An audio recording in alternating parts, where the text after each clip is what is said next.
हरिओम।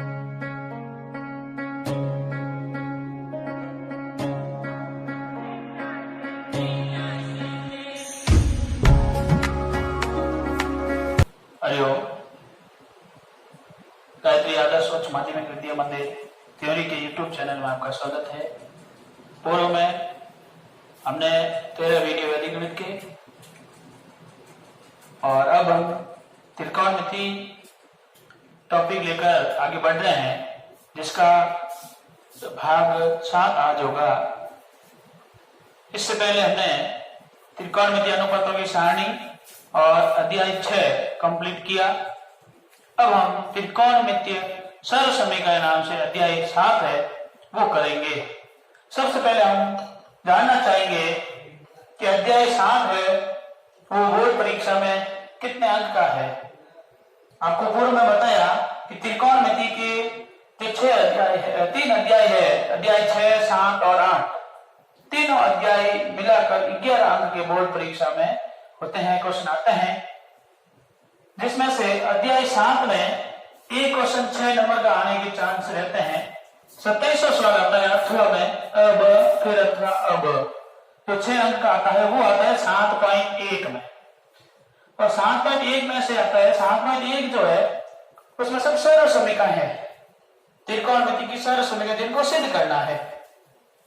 तो यहां हम सरल समीकरण त्रिकोणमिति की करने से पहले बीजीय सरल समीकरण सीखेंगे। बीजीय सरल समीकरण याद करिए, क्योंकि त्रिकोणमिति सरल समीकरण सिद्ध करने के लिए बीजीय सरल समीकरणों की सहायता लेनी होती है। बीजीय सरल समीकरण लागू करेंगे तो त्रिकोणमिति की सरल समीकरण सिद्ध होगी। बीजगणित की सरल समीकरण कौन कौन सी है वो आपने पहले की कक्षाओं में काफी सरल समीकरण पढ़ ली है। 9th क्लास में भी थी, 8वीं में भी थी 4 सरल समीकरण। अब 10वीं क्लास में वही सरल समीकरण रिपीट हो रही है और एक तो हम नहीं जोड़ेंगे। आइए बीजीय सरल समीकरण वाले चर्चा करते हैं। सबसे पहली सरल समीकरण पढ़ते हैं वर्ग वाली, जो दो संख्याओं के योग का वर्ग करना हो। जैसे सरल समीकरण है a प्लस बी का होल स्क्वायर। दो संख्या a b है और उनका स्क्वायर करना हो तो हम इसका विस्तारित रूप कैसे लिखते हैं, ब्रैकेट को कैसे खोलते हैं, a square plus 2ab plus b square. दूसरी सरल समीकरण होती है दो संख्याओं के अंतर का वर्ग, यानी a माइनस बी का whole square. a square minus 2ab plus b square. तीसरी सरल समीकरण हम करेंगे a square minus B square, a का भी वर्ग और b का वर्ग।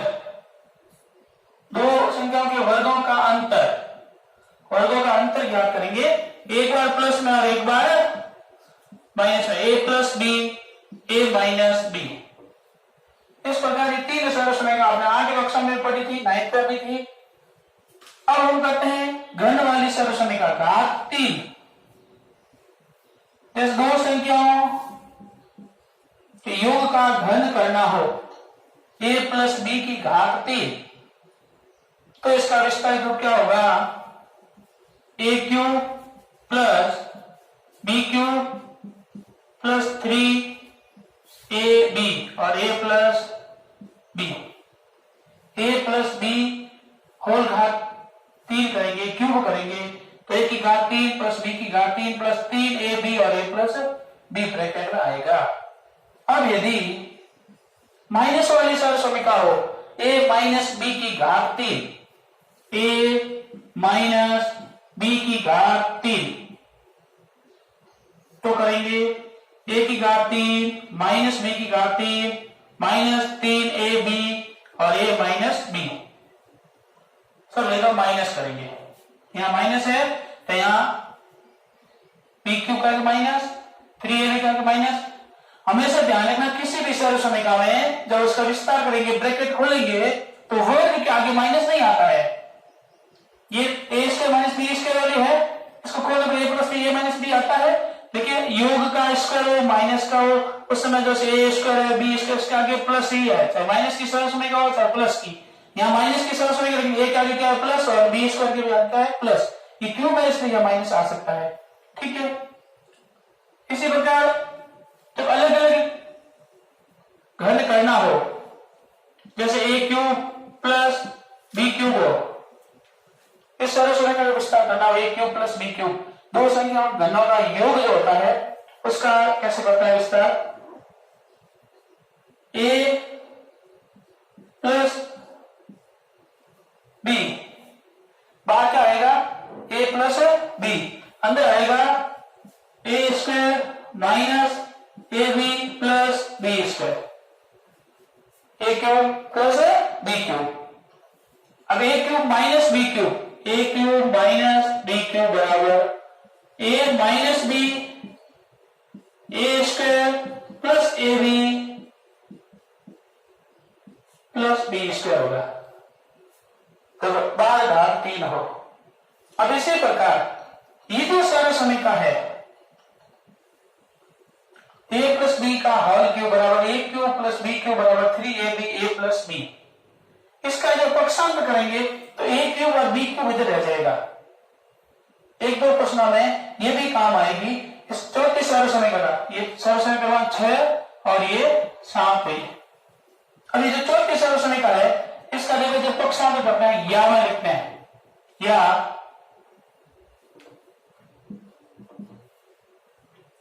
ए प्लस बी का होल क्यूब है, इनको इधर भेज दो, ए प्लस बी का होल क्यूब माइनस ये प्लस में है ना, इधर आएगा तो माइनस हो जाएगा 3ab, ब्रैकेट वाला एक बात चिन्ह चल जाएगा, अंदर प्लस ही रहेगा, बराबर ठीक है क्या होता है ए cube plus B cube, A cube plus B cube. जब इस प्रकार क्वेश्चन आएगा ए क्यूब प्लस बी क्यूब और दाएं पक्ष में 3 आ रहा है, 3ab आ रहा है, ए प्लस बी आ रहा है, तो ये सरल समीकरण हम लागू करेंगे। देखो सरल समीकरण ये और ये सेम दिख रही है बट इसमें जो थोड़ा अंतर है, ये कैसे पता करेंगे कि कहां ये सरल समीकरण लागू करनी है और कहां ये करनी है, ये क्वेश्चन के अनुसार जब अभ्यास करेंगे तो समझ में आ जाएगा। लेकिन फिर भी ध्यान रखना है कि उत्तर में यदि कहीं 3 लगाना है तो इस प्रकार की सरल समीकरण का प्रयोग करना पड़ेगा। इसी प्रकार ये जो सरल समीकरण है क्यूब वाली, इसमें भी इधर भेज सकते हैं तो ये प्लस में आ जाएगा और ए क्यूब माइनस बी क्यूब आ जाएगा, या ए माइनस बी की घात 3 माइनस 3ab, ए माइनस बी है ना, इसको इधर भेज दो प्लस 3ab और ए माइनस बी रहेगा बराबर ये हो जाएगा ए cube minus B cube, A cube minus B cube. इस प्रकार की मूल सात समस्या का जो बीजगणित की है वो इसमें आपके ज्यादा काम आने वाली है। एक और आठ सरल समीकरण लेते हैं, यदि घात 4 आ जाए, इस प्रकार जब घात 4 हो तो एक सरल समीकरण लागू होगी, एक साइन की घात 4 cos घात 4 वाला एक प्रश्न आएगा, उसमें हम डायरेक्ट ये सरल समीकरण लागू करेंगे। इसका होता है विस्तार a square plus B square का whole square minus 2a square b square, a की घात 4 प्लस बी की घात 4 बराबर a square plus B square का whole square minus 2a square b square, ये लागू करेंगे तो घात 4 वाला प्रश्न सीधा सॉल्व हो जाएगा। अब मान लो त्रिकोणमिति में इससे भी बड़ी घात का प्रश्न आया, घात 6 का आया, घात 8 का आया, तो कौन सी सरल समीकरण यूज करेंगे? उस सरल समीकरण को सिद्ध करने के लिए हम जैसे मान लो ए की घात 6 आई, ए की घात 6 है, आगे और कोई पद है तो ए की घात 6 है मान लो प्लस बी की घात 6 है, तो इसका हल हम कैसे करेंगे? हमारे पास घात 3 और घात 2 वाली सरल समीकरण उसका यूज ले लेंगे, घात के गुणनफल कर देंगे। जैसे ए की घात 6 आई तो उसको आप तोड़ दो, ए की घात 2 और 3 कर दो, 3 गुना क्या होगा 6, हमने पढ़ा था घातांक ब्रैकेट के बाहर और अंदर और घातांक का गुणा होता है, 2 को 3 से गुणा करेंगे तो 6, बी की घात भी 2 और बाहर बचेगी 3। अब A cube plus B cube वाली सरल समीकरण लागू कर सकते हैं। मान लो घात 8 आई, साइन या कॉस या और कोई त्रिकोण में अनुपात है, इनके मान लो घातांक 8 आ रहे हैं, जैसे ए की घात 8 माइनस बी की घात 8 है, तो क्या करेंगे? इसको भी बदल दो, 4 घात अंदर ले लो, बाहर स्क्वायर कर दो, बी की घात 4 एक बार प्लस में एक बार माइनस में, एक बार प्लस आएगा तो प्लस वाले सर्वसम में हो जाएगी। अब जो माइनस में आएगा ना उसको फिर स्क्वायर बदल देंगे ऐसे, 4 के टुकड़े कर देंगे, 2 दूनी 4। तो इस प्रकार हम त्रिकोण की सर्वसमीकरणों को बीजीय सर्वसमीकरणों की सहायता से हल कर सकते हैं।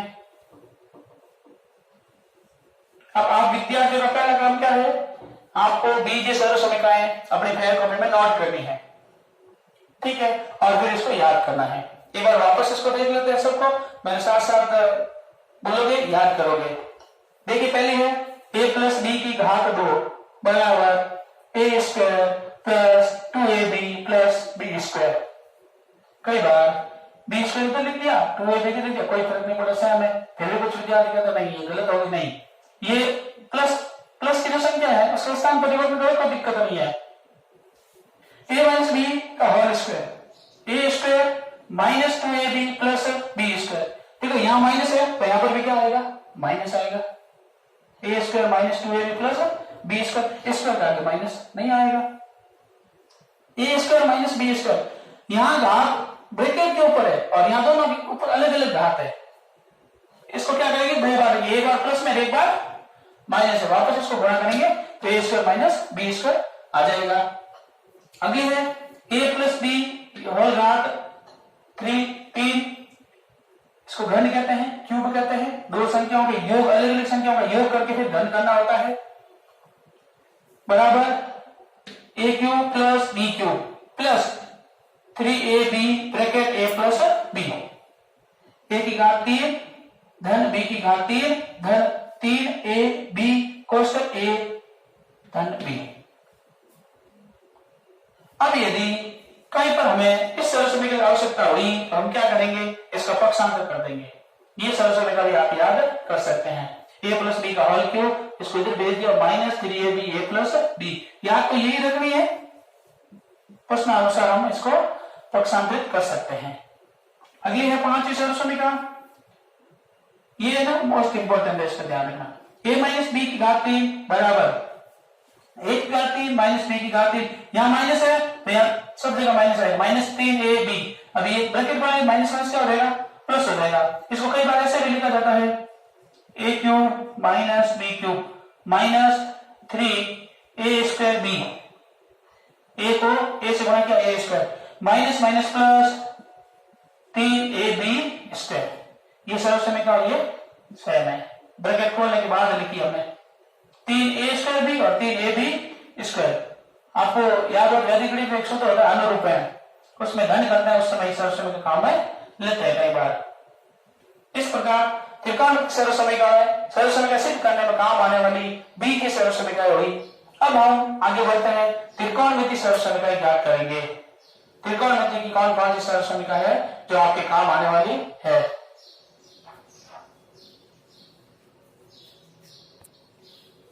अब हम लेते हैं त्रिकोणमिति की सर्वसमीकरण। त्रिकोणमिति की मूल सर्वसमीकरण 3 है। देखिए हमने इससे पहले त्रिकोणमिति अनुपात पढ़े थे, लंब, आधार और कर्ण वाले, वो कितना अनुपात है, मूल 3। क्योंकि त्रिकोणमिति समकोण त्रिभुज पर आधारित है, समकोण त्रिभुज भुजाएं कितनी होती है, 3। तो मूल जो सर्वसमीकरण है वो 3 ही है।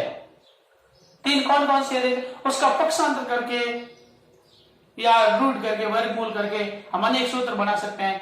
मूल 3 सर्वसमीकरण कैसे निकालते हैं वो हम एक बार पढ़ेंगे। सबसे पहले हम क्या करते हैं, सूत्र लेते हैं त्रिकोणमिति वाला, पाइथागोरस प्रमेय वाला। समकोण त्रिभुज में पाइथागोरस प्रमेय होता है, वो समकोण त्रिभुज का मूल सूत्र है। उसमें क्या होता है कि कर्ण ज्ञात किया जाता है, तो लंब स्क्वायर प्लस आधार स्क्वायर बराबर होता है कर्ण स्क्वायर, यानी लंब और आधार के वर्गों का योग कर्ण के वर्ग के बराबर होता है। बोधायन प्रमेय में कहा गया है कि समकोण त्रिभुज की सबसे बड़ी भुजा पर यदि वर्ग बनाया जाए तो शेष 2 भुजाओं पर बने वर्गों के क्षेत्रफलों के योग के बराबर होता है। भुजा स्क्वायर प्लस भुजा स्क्वायर, लंब स्क्वायर प्लस आधार स्क्वायर बराबर कर्ण स्क्वायर। इसमें यदि मैं सभी पदों में कर्ण का भाग दूं, सभी पदों में कर्ण स्क्वायर का भाग देता हूं, लंब सरल समीकरण बनाने के लिए देखो कैसे करेंगे, लंब बटा कर्ण का स्क्वायर, यानी कर्ण स्क्वायर का भाग दिया, घात बाहर आ गई, लंब स्क्वायर बटा कर्ण स्क्वायर, प्लस आधार में लंब का भाग देंगे कर्ण का, आधार बटा कर्ण, आधार स्क्वायर बटा कर्ण स्क्वायर किया तो आधार बटा कर्ण का होल स्क्वायर हो गया।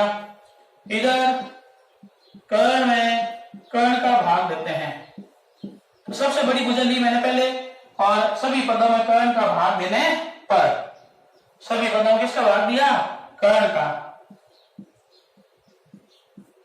कर्ण स्क्वायर का भाग देने पर।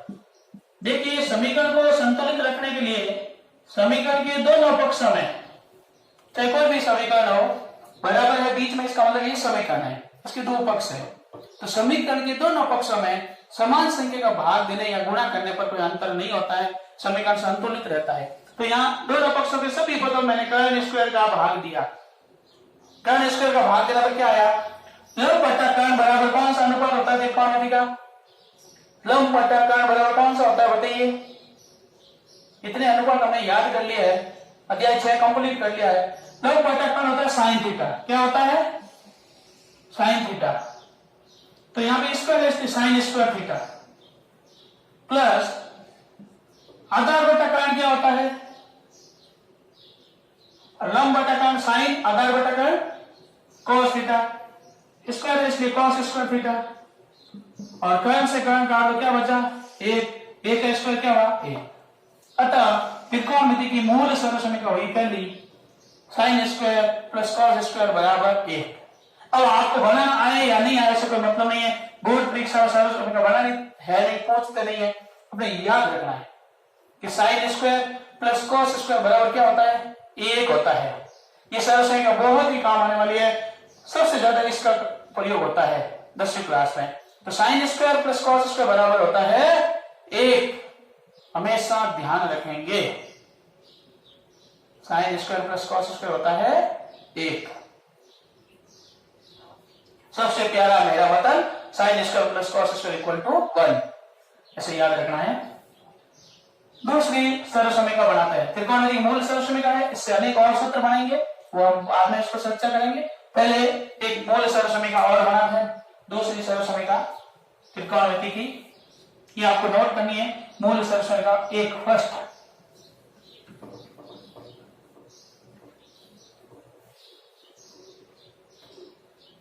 सेकंड सरल समीकरण बनाएंगे,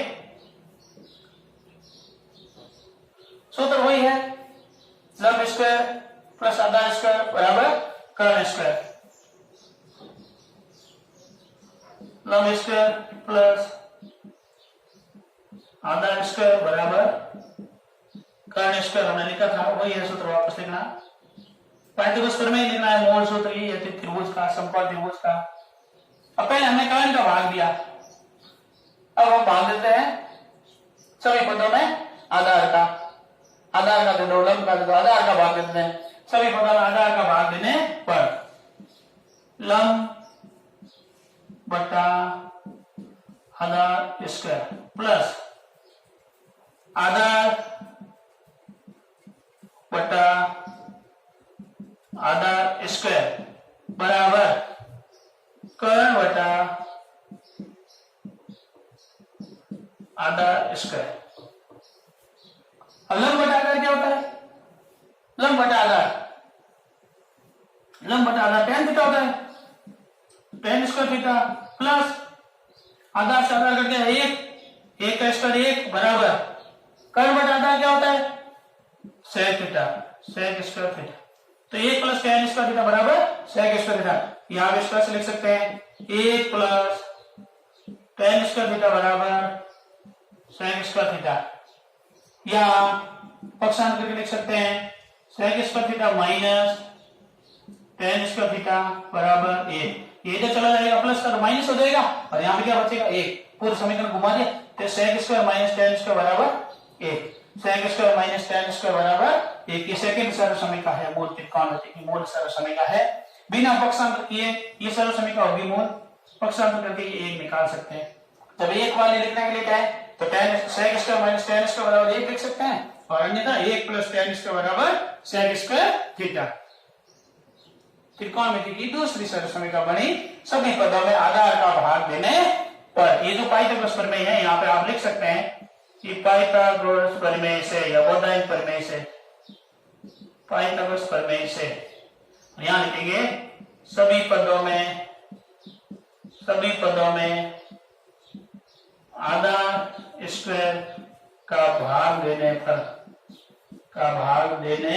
पर ये कह सकते हैं ना, ये मूलभूत सरल समीकरण 2 से कीजिए तो इस प्रकार हम कर सकते हैं। अब लेते हैं त्रिकोणमिति की मूलभूत सरल समीकरण 3।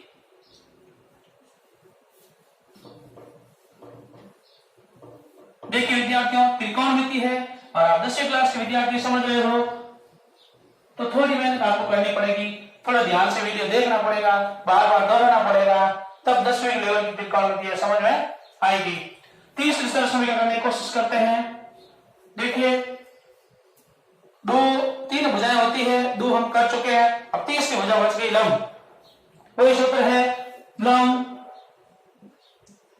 स्क्वायर प्लस आधार स्क्वायर बराबर होता है कर्ण स्क्वायर। मैं बार बार इसको मिटा के लिख रहा हूं ताकि आपको पाइथागोरस प्रमेय कम से कम अच्छे से याद रहे।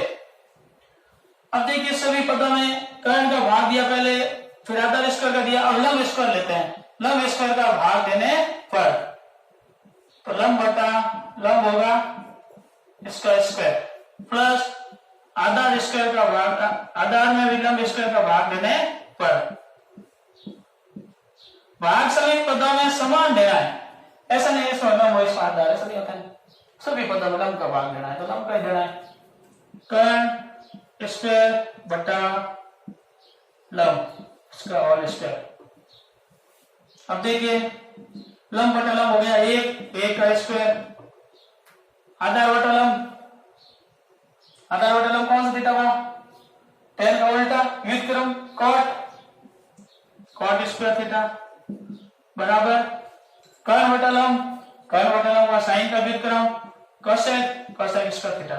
इस प्रकार हुआ 1 प्लस cot स्क्वायर थीटा बराबर cosec स्क्वायर थीटा। ये तीसरी मूल सरल समीकरण है।